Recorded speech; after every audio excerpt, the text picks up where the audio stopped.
nothing wrong with you. It's me. I'm a freak, but thanks for loving me, 'cause you're doing it perfectly. Yeah, there might have been a time when I would let you sleep away. I wouldn't even try. I think you could save my life. Just don't give up. I'm working it out. Please don't give in. I will let you down. It must me up. Need a second to breathe. Just keep coming around. Hey, what do you want from me? What do you want from me? What do you want from me? What do you want from me?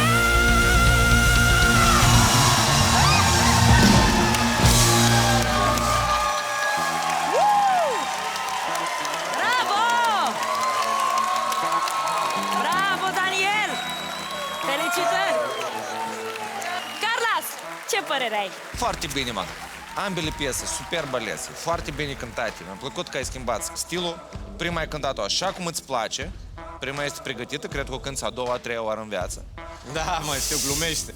Prima dată. Prima dată, da. Prima dată. Așa. Și a doua piesă a fost... La fix, la fix. un pic mai stilată, mai așa, mai... Nu, ascult, chiar a fost foarte, foarte bine. Sincer, aplauze și chiar un moment foarte, foarte bun. Mulțumim, Carlos! Bravo, Daniel! Bravo. Da, cum sunt? Din prima etapă mi-a spus nu. Sergiu? Eu o să-l las pe Marius. Decide votul meu o să fie nu. Astăzi. Deci Da. cuvintele care mi le spui acum, e o onoare pentru mine. Bro, Mersi mult. jos pălăria din partea mea Tare. pentru tine. Hai, mă, s-a emoționat! Mulțumim, Carlos! Smiley! Un moment super. Continuă emoția! Și Smiley mi-a salvat viața. Aș vrea să consemneze că am salvat viața în prima etapă. Ești bine? Vrei să dau cu niște apă pe față? Ia, trezește-te. Daniel, impresionantă prima piesă. Mi-ai dat fiori din cap până în picioare. Ai o sensibilitate aparte și îți stă bine cântând piesele astea mai dramatice.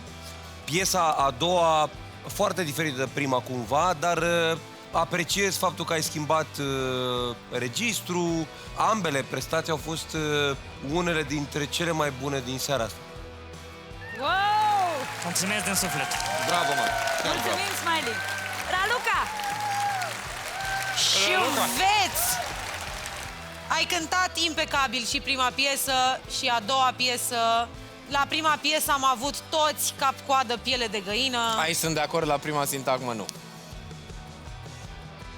Mi-a plăcut mult mai mult prima, pentru că a stat centrat pe scenă și a cântat și am și zis... Da, dar sunt stiluri diferite. Mie îmi place El a și... încercat... Băi, stai un pic. El a Vă rog foarte încercat... mult. Să nu uităm mișcarea scenei. Asta e una. Și doi, exact. el când a intrat în public, în stânga și în dreapta, eu început să-mi fac griji. Era călare pe ei Da, și de da. bun eu am crezut că sare în public. Real. Da. Băi, Deci, dacă ar sări ai în public, fost ați fi în foarte stare bun. să-l prindeți, hai că e ușurel. Hai, mă, băi, sar la băieți. Bă, poate nu. Stai, mă. Nu. Băi, Băi, eu sunt pregătit să salvez viața a doua oară, serios. Stai. Tu oricum nu treci, nu contează, sare în gol. Șveț. Deci, Hai, uite dacă te prind Hai, băieții, că te prind băieții, hai. Hai, Hai, să te filmăm, hai. Nu, unde-s mai mulți băieți? Este, bă!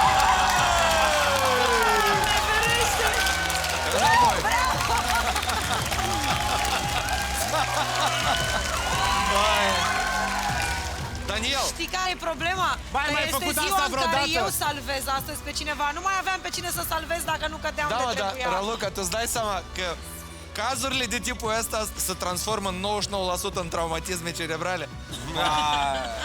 Așa că, bro, ești 1 la 100, bravo ție! Am văzut că aici sunt mai puternici.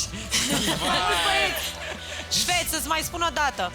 Felicitări pentru ce ai făcut în seara asta. Ai un ambitus incredibil și te felicit pentru toată munca pe care tu ai depus-o până acum, pentru că la o asemenea voce și la o asemenea tehnică nu ajungi ușor. Deci felicitări pentru asta. Daniel, mulțumim pentru momentele tale. Felicitări! Bravo.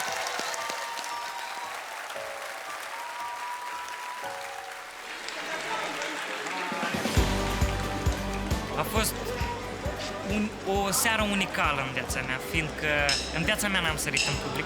Și aici, apropo, încă o dată, pentru public și pentru modul în care îi susțin concurenții, pentru că ei sunt un factor foarte important pentru mine, cel puțin.